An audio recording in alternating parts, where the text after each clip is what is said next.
You're listening to an Anazao Ministries podcast. If you could travel to any time in the past or future, where would you go? As a youth leader, pastor, camp counselor, and overall discussion leader, that's a question that I like to use as an icebreaker from time to time. And yet, it's an all-time geeky sci-fi literary device to help us understand our world and ourselves deeper. Welcome to another episode of Systematic Geekology. In this episode, we have another what if question. What if revolving around time and time travel? And what if we could travel to any time in the past or future? Where would we go? I am Will Rose. I am a pastor in Chapel Hill, North Carolina, and one of the co-hosts here on this awesome community that we call Systematic Geekology. And I've been geeking out hard on the new trailer for Thor: Love and Thunder. The MCU's cranking back up again. I feel like I am one of the only people that is absolutely not in any way, shape, or form hyped for this new Thor movie. I just watching the trailer, not at all exciting. And here for obviously the hot takes this episode, I am Joe. I am another one of the hosts here, broadcaster, podcaster. And recently, my wife and I have been going back through DC's animated catalog, and we've been watching through Justice League.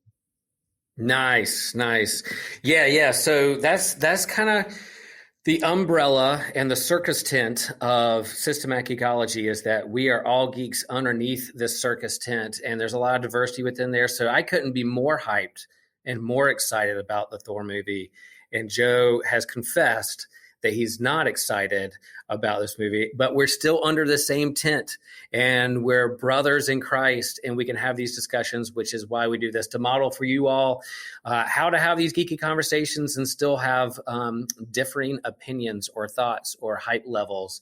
And so, yeah, we are the priest to the geeks. And what that means is just we stand at the intersection of pop culture and theology and philosophy and all those questions that help us understand who we are and what we believe and what we wrestle with in the world. And so we've been having fun with the what if question. What if has been a part of the human condition as long as humans could utter words. What if? And of course, when it comes to sci-fi, when it comes to comic books, when it comes to those things we geek out on, it plays around with that question as well. And so we've had a few episodes about what if. Well, today we're going to focus in on time travel.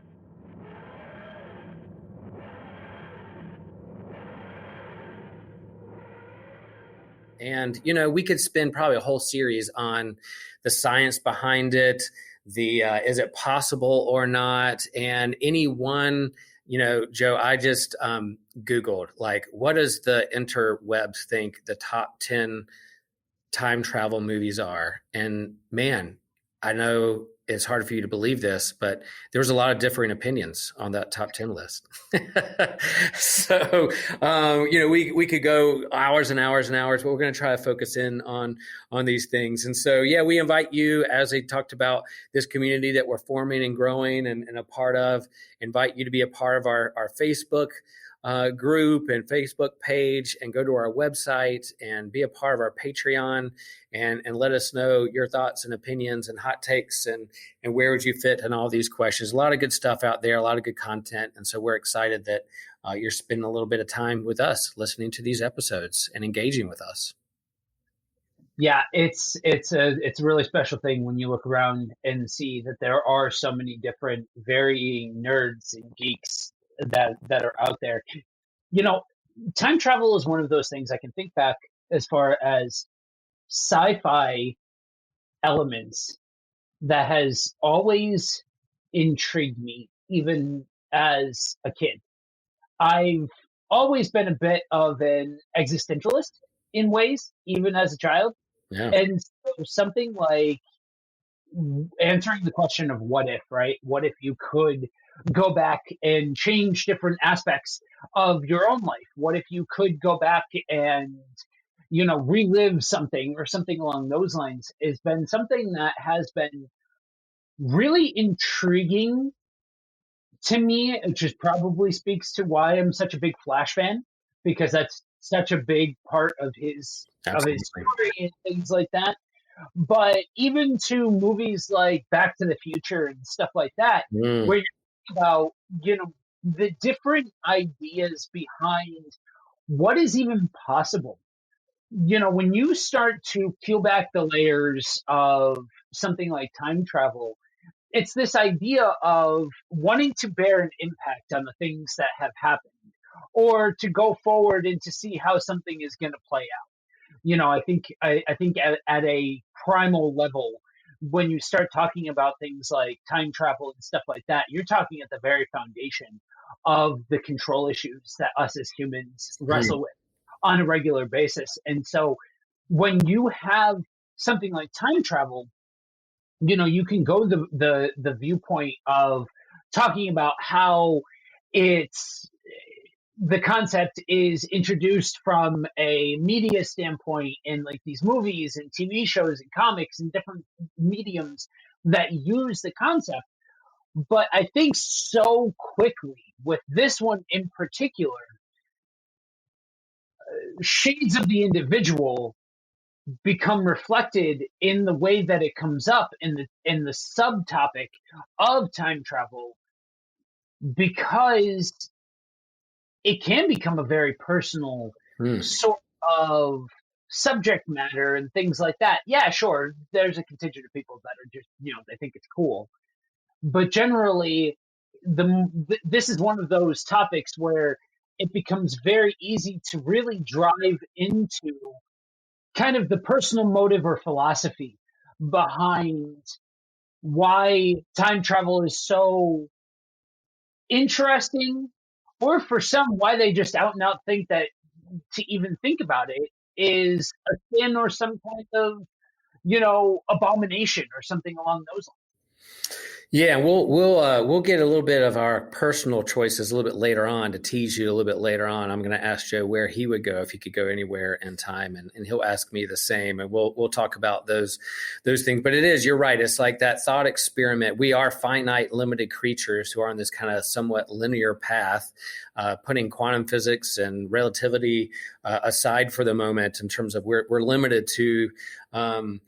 This linear from beginning to end. And so to think about how do I value the gift of the present moment, and what would I do if I could go back in time and change things, and what was the future look like if I made a different choice? Those are all those things that swirl around this literary device of time travel to help us really reflect on it. Hopefully at the end it helps us anchor us in who we are and our identity now, and what we do with the gift of time at the present moment.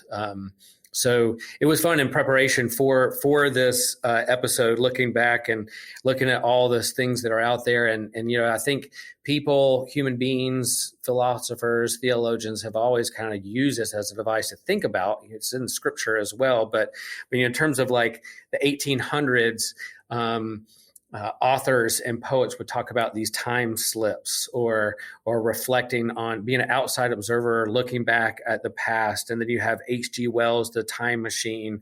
You have Dickens, A Christmas Carol. Ghost of Christmas Past, A Christmas Future, Christmas Present. Be able to look at all things, almost like a godlike bird's eye view on across time. And then one of my favorite stories, if you haven't read it, I encourage you to read it, is from Ray Bradbury, The Sound of Thunder. It's a short story, and as what you can pull from the butterfly effect is the story of someone going back to prehistoric times and stepping on a butterfly and coming back to the present time, millions of years back to where he was, and all of the world has made a drastic change because he happened to step on this one butterfly, this one insect. And that little small things we think are insignificant has major ramifications for the future. And so from the 1800s literature all the way into movie making, you mentioned Back to the Future.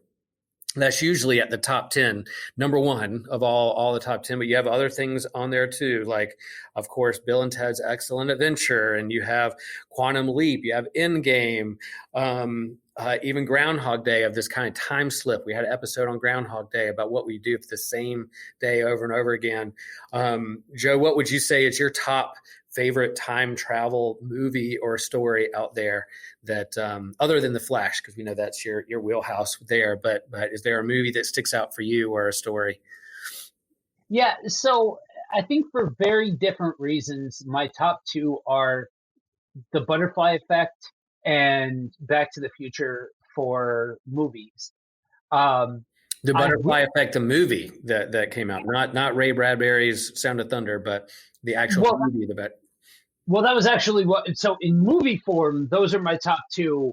Right. I actually really like Ray Bradbury's work on it. I think it's a very interesting thought experiment. When you sit in and dissect that whole idea of um, when the whole idea of the butterfly effect being when a butterfly flaps its wings and eventually you get a hurricane, Right. sort of thing.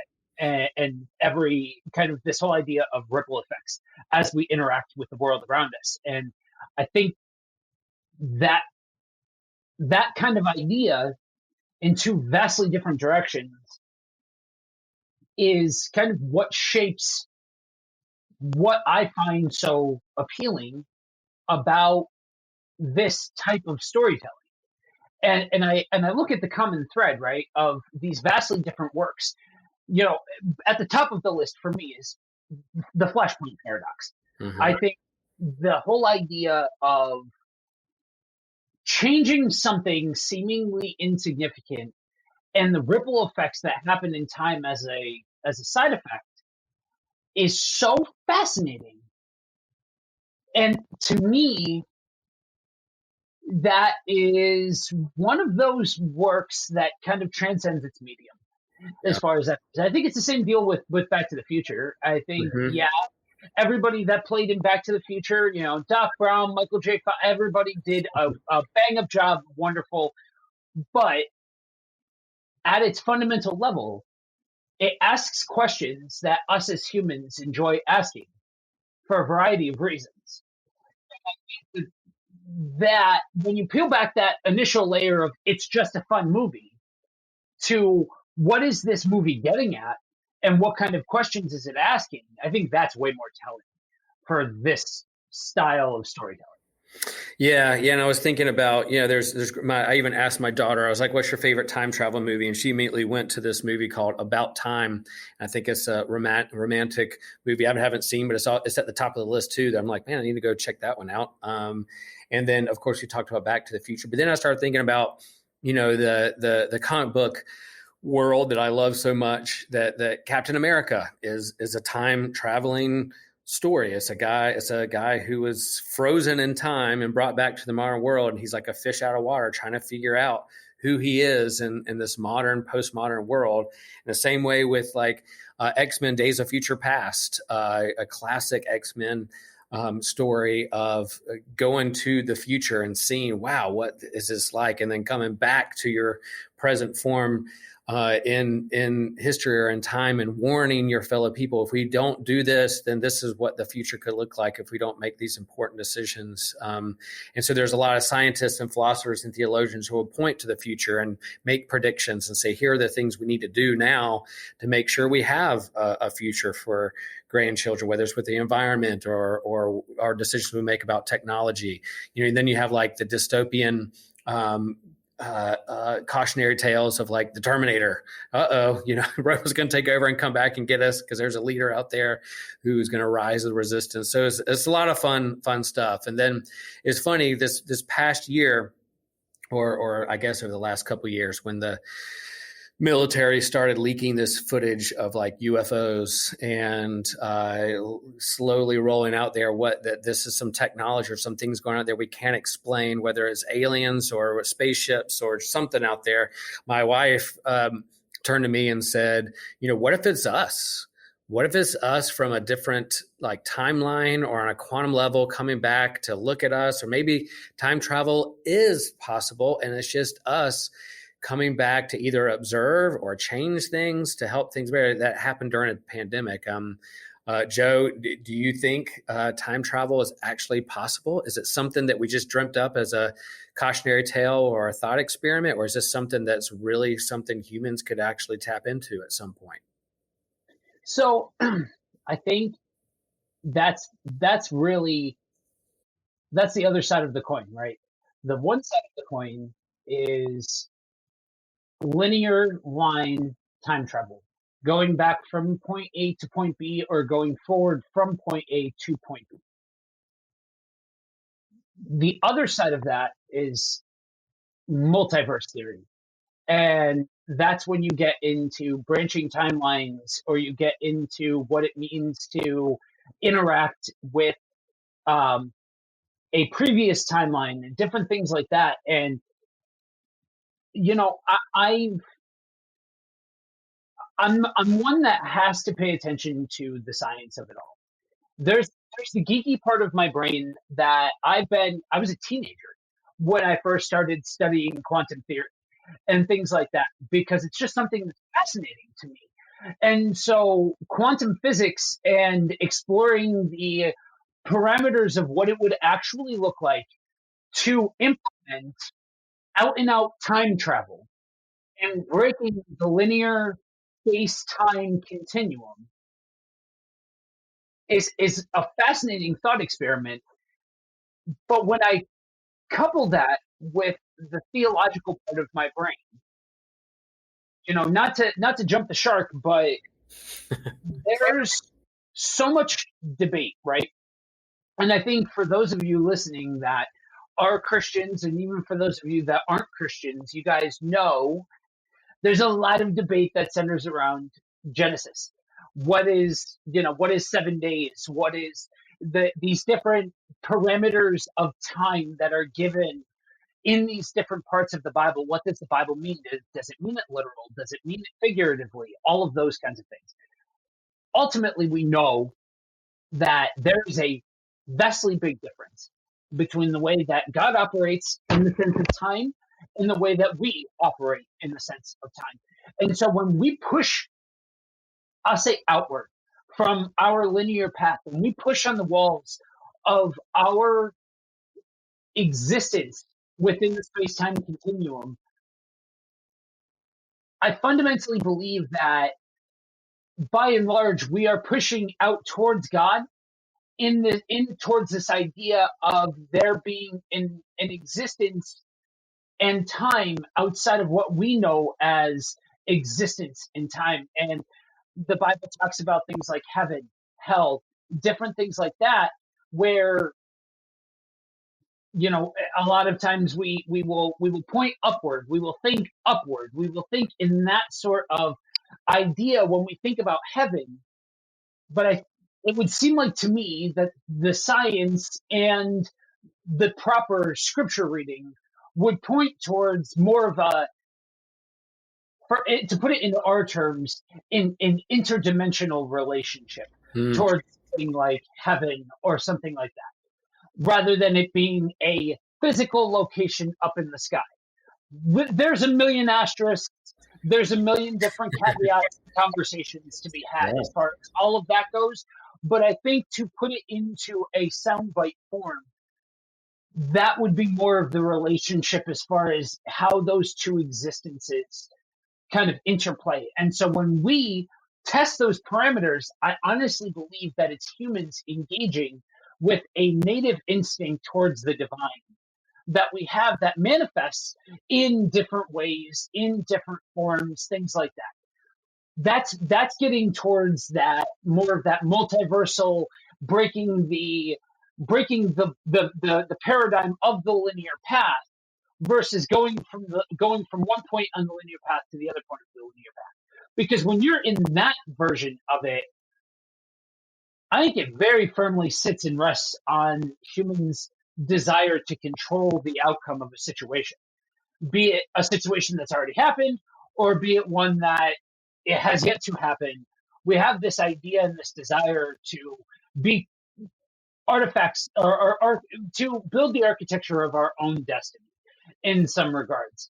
And so I think that will always be an intriguing prospect because it speaks to satisfying that control issue that we all natively have as a part of the human existence. So imagine that, Will and Joe jumping to the philosophical and theology super quick in an episode. But that's zesty stuff there. And I think you're right. Like, yeah, I think I've heard some folks say in kind of my work with faith and science and the conversation between the two that, I heard someone say once, they're like, yeah, it used to be kind of like at the emergence of kind of like standard model of physics. It was like, well, we can now explain things, so we don't need God to fill in the gaps anymore. But as we learn more and more about physics and quantum physics, man, that's even weirder and stranger than anything that theology can think up of as someone perhaps rising on the third day or passing through walls or whatever that means in terms of Jesus post-resurrection, that maybe it's not necessarily like this kind of like non-embodied spiritual presence, but maybe it's more interdimensional reality that's breaking through into our world. And that's what God is. And so when we think about like being outside of time and space, it's not necessarily just being God separate from us, but rather God being this being that can pass through the interdimensional realities that we're a part of. And so when we start thinking about time travel, like you said, that word you hone in on is control. What can we control and what can we not control? We think of God as being in control and outside of time and space and those kinds of things, where I can't control the sun and the moon and the stars stopping from doing their rotations, and me going from a young 20-year-old to like close to 50 having bad knees. Like, I want to stop time so I can keep doing like I've always done as a human being. But yeah, that's super fun. And then these stories and movies we create to help us, these exercises, like I said at the beginning, I do these kind of icebreaker with youth or even my church council or whatever. It's like, hey, let's get to know each other a little deeper. Where would you go if you could go to anywhere in time or history? Where would you go? And it's fun to think about, but then you can really kind of psychoanalyze, like, what am I really wrestling with? What do I really care about? And what do I really want to know more about in terms of my world and understand it on a deeper level? So, Joe, all right, here we go. If you could, what if you could go to any time in history, past or present, what would you choose? And it could be more than one answer. You don't have to there's no wrong or right answer. This is you sharing where you would go. So my first instinct, because of the direct influence that the people that were connected to me, the decisions that they made, would be the 60s. Okay, the 60s. Yeah, man.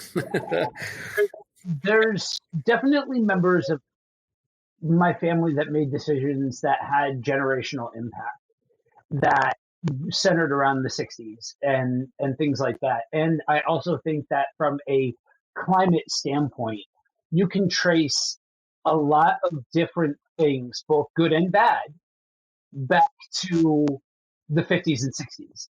And so from a how it affects my life, how it affects present reality standpoint, there is an aspect of I would love to be able to see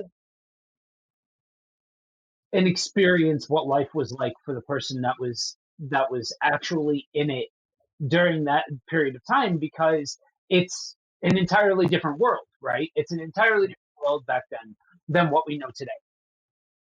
Now, the second half of my answer is going to sound like a massive cop out, but that's right. You brought up this whole idea of Jesus walking through walls and coming back from the dead and all of that kind of stuff. But even before he came back from the dead, dude was like, you read the Bible, and he's like, and he disappeared from the crowd, and he, could not be seen, and just little sentences that were like, wait, we're not going to. That's all we're going to talk about. That's all. What is a throwaway comment that he passed through the crowd, or not know it yet? And you're like, wait a minute, I'm stuck there. What does that mean, Mr. Luke? What is going on?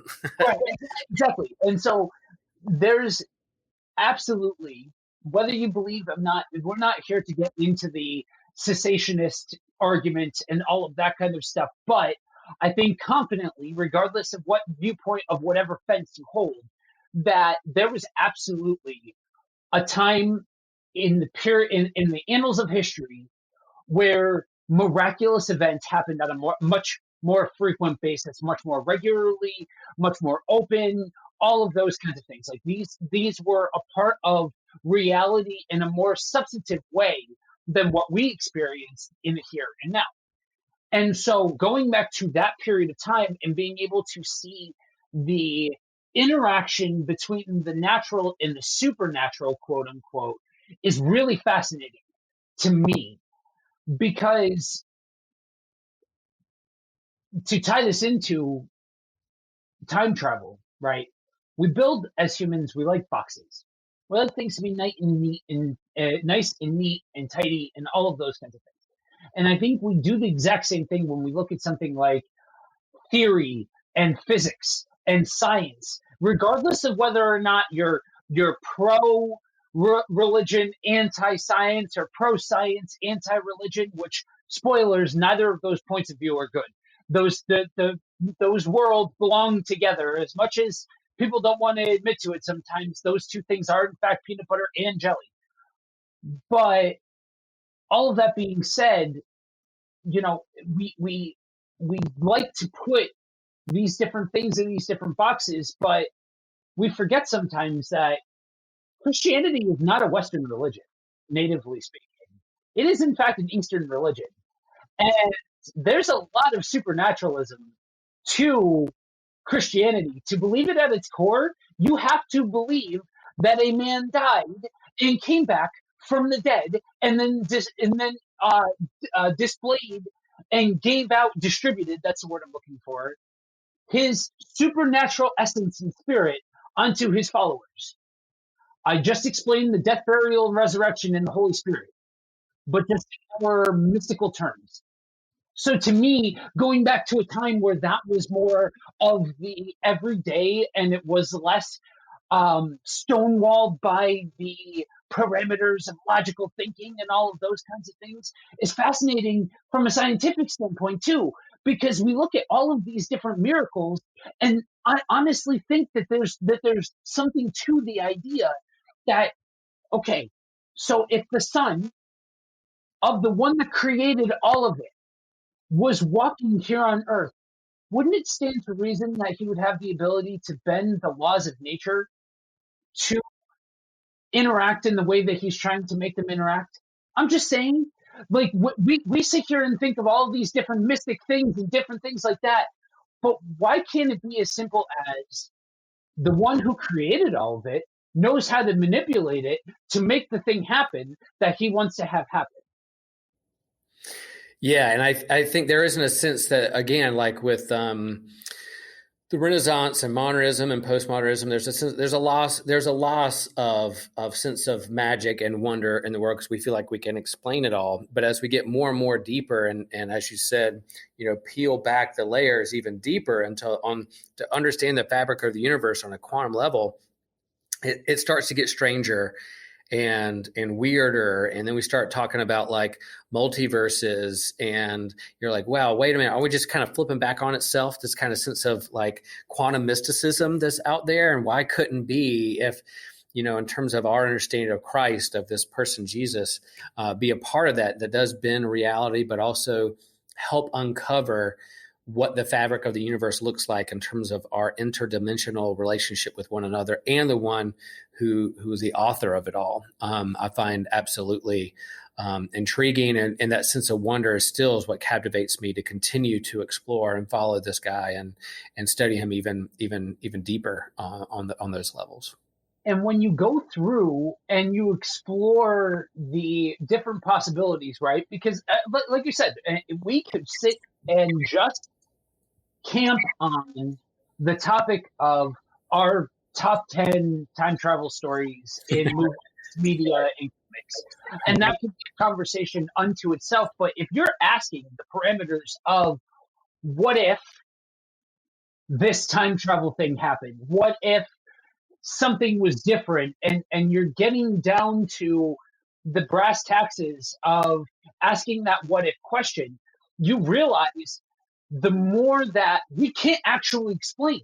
We look to science to be the catch all that we can, with our enlightened minds, we can explain it all away and all those kinds of things. But spend 5 minutes talking about dark matter and exploring what that term actually means. I'm not just talking to the comic book fans.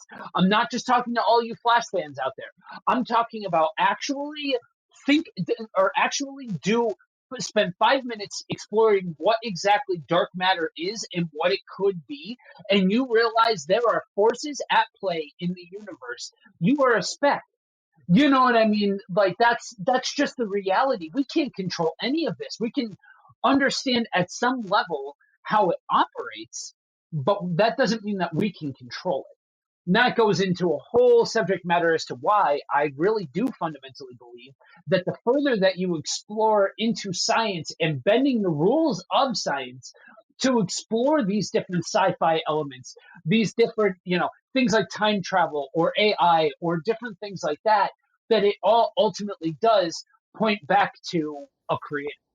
Yeah, there you go. And I even like, the biggest comic book movie of all time, Infinity War and Endgame, again, it's this Titan, Thanos, who collects these gems that have different realities, and that he's ultimately looking for something that's going to give him control over the entire universe so that he can control it with a snap or not. And so it's fun, it's action based, but to think about on a deeper level, what would I do if I had the Infinity Gauntlet? What would I do with those gems? How would I use it? Would I use it for good? What I think is good, is it something that's detrimental to the fabric of reality? So, and going down to the level, we basically get back and we flip back around to where God is God and I am not, and thank God I am not God. And so there's that trust and faith that goes in, that we place our trust and faith in a God that doesn't need to care for and hold the universe together. So then again, here I am preaching again, but all fantastic stuff.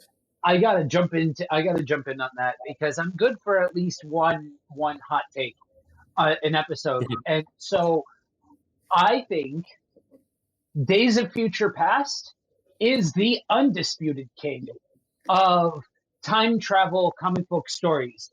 I think that I'm not going to argue with you there. I think if it were done well, Days of Future Past would have held the ability to outperform Endgame and Infinity War exponentially.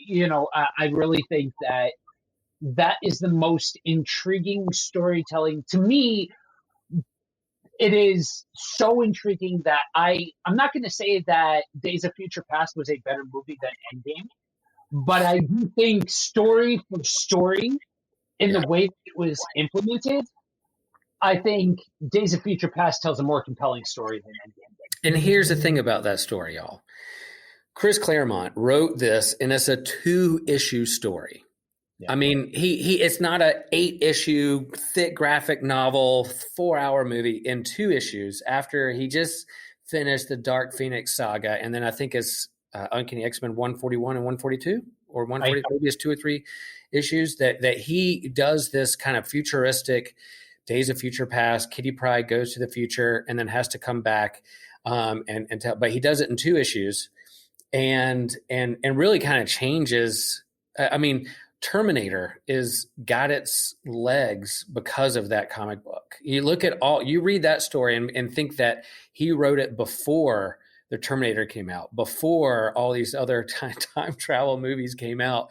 It's just so good. And then everyone had to follow, this kind of like old man Logan, old Hulk, old whatever, and go back. I mean, it is. If you haven't, it's a couple issues. It's pretty thick. It's definitely an 80s comic book, but man, to think what Chris Claremont and John Byrne changed, or what they tapped into with that story, is pretty absolutely amazing. So I agree. Yeah, I'm almost say that Endgame's that the movie Days of Future Past is better than Endgame, but definitely the source material from Uncanny X-Men, from Chris Claremont is definitely top 2 or 3 comic book stories of all time. So yeah, there's our tangent there. So what about you? What if you could go back to any time? Where would you go back to? Joe, I thought you never ask. Let's see. Where I go, and I have different levels too, right? Like you, me, and this probably can psychoanalyze this for me, but my initial thing would be like, all right, I want to go back to like 80s surfing.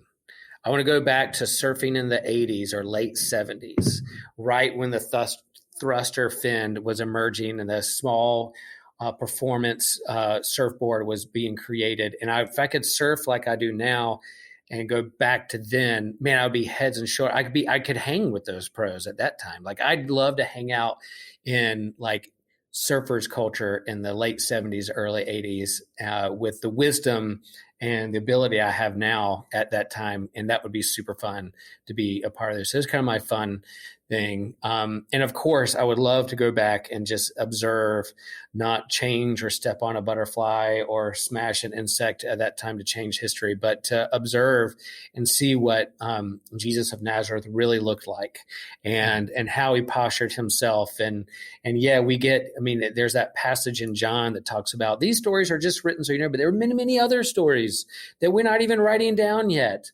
Because these are the ones that matter. So what are those stories that are out there that's not recorded in history of Jesus kind of hanging out with his disciples and around the campfire? And there's 20 other parables he told, maybe, that just aren't recorded, or they're the jokes he and puns he had, and the laughter and the hard times he went through and was wrestling with, those kinds of things. Those, to see those stories that aren't recorded in scripture, would be super, super fun.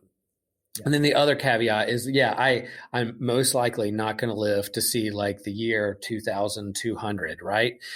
So to go to the year 2200 and look and see how we've progressed or not, or what the humanity looks like, or what the Rose family tree looks like, my ancestors and what they're doing or what they're up to. Yeah, there's definitely a vulnerability of maybe being super disappointed of where my family tree went, but also to kind of see where they come of and where our story stands in the midst of that. I would like to see, because of just of what we've kind of progressed science wise and technology wise in the last 100 years. What's the next 100 look like? Hopefully we learn from our mistakes, but to see that. So there's that kind of present or past and future that I would like to look at and see. Yeah, I think for me, that whole idea of seeing the future is a lot less appealing than experiencing the past. I think that I can point back to, I would have loved to have been a kid in the 80s when Star Wars was coming out, before it was, when it was just Star Wars, those kinds of things. Experiencing landmark periods, I think, to me, is far more intriguing, because it probably speaks to my nihilism and existentialism, but I don't have a whole lot of faith in the direction that humanity will continue to take things. So seeing that ahead of time, sure, the technology would be interesting, but humanity would likely stay the same. Yeah, there you go. And yeah, so our friends out there, share with us what if you could go to any time in history, past or future, where would you go? And then, we want to hear what's your favorite stories. I'm sure we're forgetting a story or a movie. I mean, even like Planet of the Apes, right? Like we hope to have an episode on Planet of the Apes. It's a time travel story. We didn't know it until the last scene, or some of these others that are out there that really delve into really peeling back the layers of what it means to be human and what that we truly value in this world. We've already gone into some of the theology of it, but anything else hanging out there, Joe, in terms of thinking of God outside of time and space, but also being a part of it or partnering in solidarity with us with that. I think, we're coming off, of course, the Christmas and now the Easter season. We're in the Easter season, post-Easter Sunday. And I think about, when I think about God limiting God's own self in the person of Jesus and becoming incarnate, becoming vulnerable and confined to time and space for us, is again the mystery of the Christian faith. That too often the Christian faith is seen as being like, if you're good enough, one day you'll get to heaven one day. And man, that's further from what anything it says in Scripture about what the Christian faith is about. Is really about this person who we claim to be the Christ, who God incarnate, limited, becomes the God of time and space, outside of time, becomes limited to time and space for our sake in solidarity with humans. And so that mystery is what keeps me coming back over and over again to this story that we tell and are entangled with on an ongoing basis as a person of faith. Yeah, I think one of the biggest travesties, and I may have said this before, is trying to compartmentalize everything about this world. Because the further that you explore, the further you realize how little we actually know about the wide angle view. And when you stop to consider, right? Okay, so for most people in America have heard some version of a morality play towards salvation and things like that. And that's not necessarily the point here, but what that distinctly limits is introducing the concept of an all-knowing creator God that works outside of the parameters of time and space that we know, that we have established, right? And exploring the ramifications of that. Limiting that and not exploring that is a travesty to science, to exploration. You know what I mean? Because I think every single time that we go for one of these quote unquote sci-fi sort of concepts, again, it's like we're in a tunnel. And we every once in a while realize that the ants in the tunnel are a tunnel inside of something much greater and much larger and much more expansive. And so every once in a while, we get the bright idea to push against the walls of the tunnel and wonder what is on the other side of the barrier of the tunnel. And when we consider the omnipotence of God or the reality of the things that Jesus did in person or the reality of the events that were set in place that history corroborates, then we need to accept the fact that things have happened here on Earth that push the boundaries of what we know to be natural science. Yeah. And that, yeah, you have more, Joe? I didn't mean to cut you off. No, I was just saying that like these stories that we're creating, whether it's for graphic novels or comics or movies and sci-fi, I do find it pretty fun that if you look deeper into Scripture, that they're wrestling with the same things. Yeah, they're not telling a Star Trek story or of an old Spock meeting a younger Spock and coaching them along, but those phrases like 1,000 years is like a day to God, or looking at the heavens and asking, what are human beings that you're mindful of them? That what would I do if I had extra time in my life? What would I do if I met my grandparents when they were teenagers? Those kinds of stories. What would my life be like if I asked these questions or made different decisions?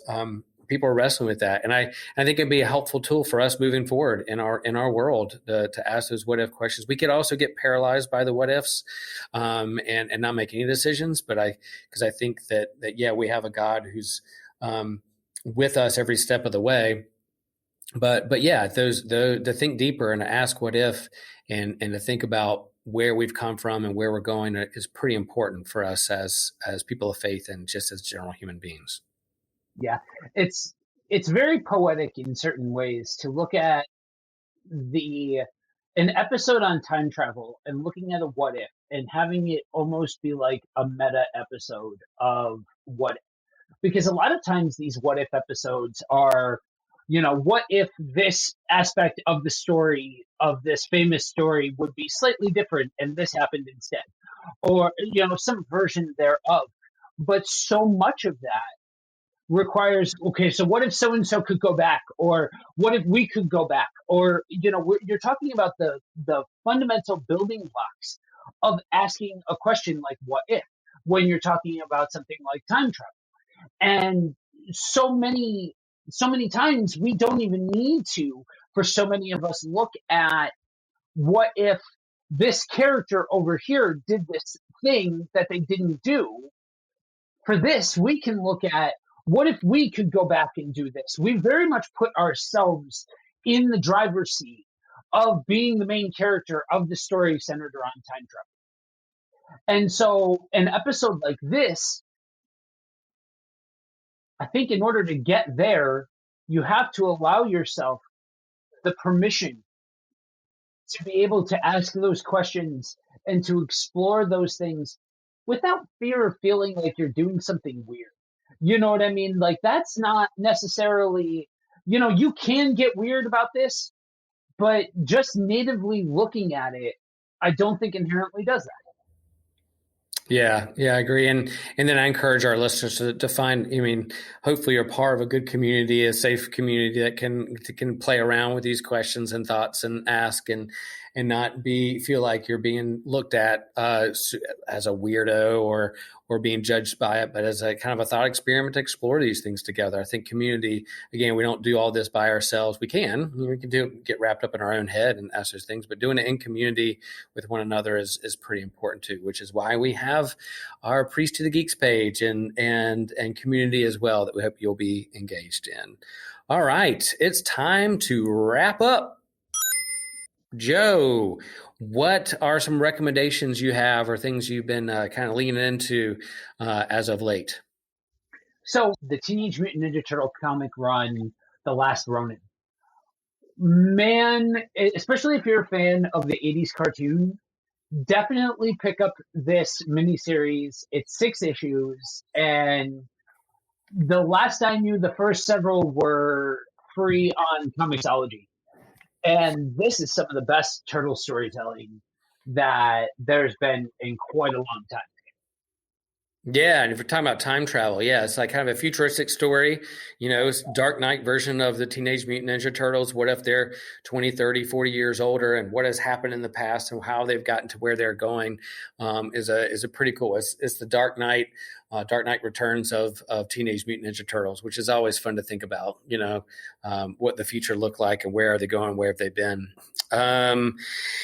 For me, this was not planned, but I am in our time travel episode. One of my favorite books of all time is A Wrinkle in Time by Madeleine L'Engle. And if you haven't read that, you might have read it in school. You might have read it growing up. Signed, it's up there as the kind of top children's books or young adult books.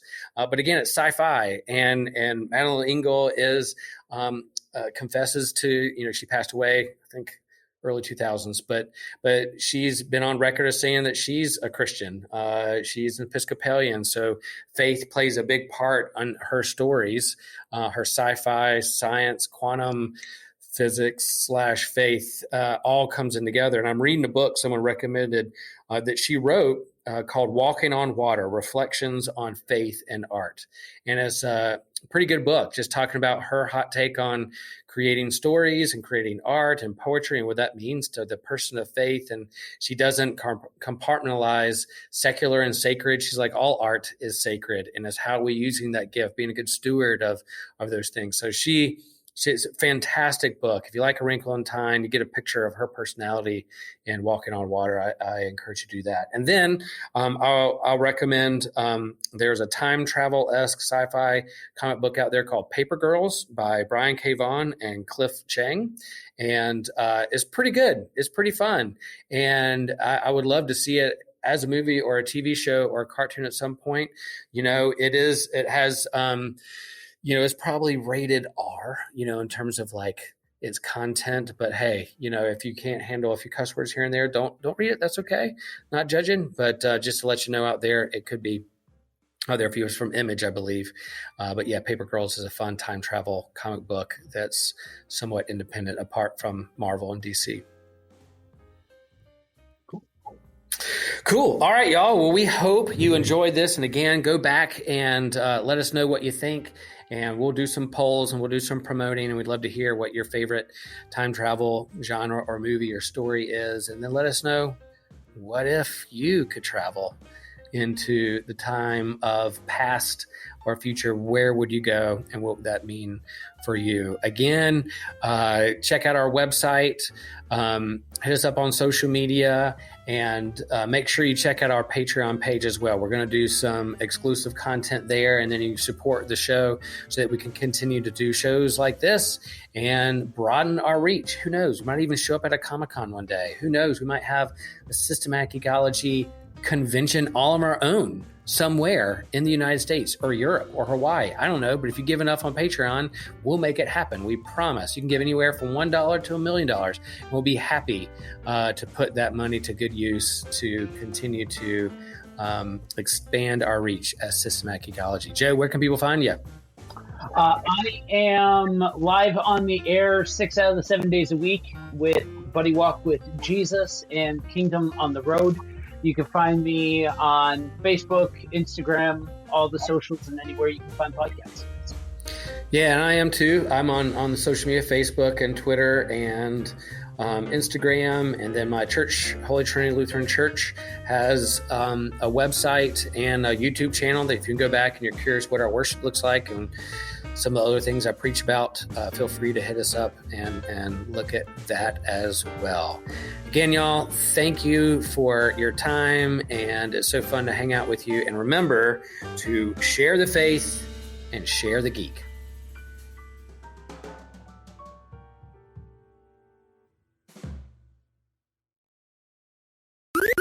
This was an Anazao Ministries podcast. If you enjoyed this show and would like to learn more about our network, be sure to check out the Anazao Ministries podcast network.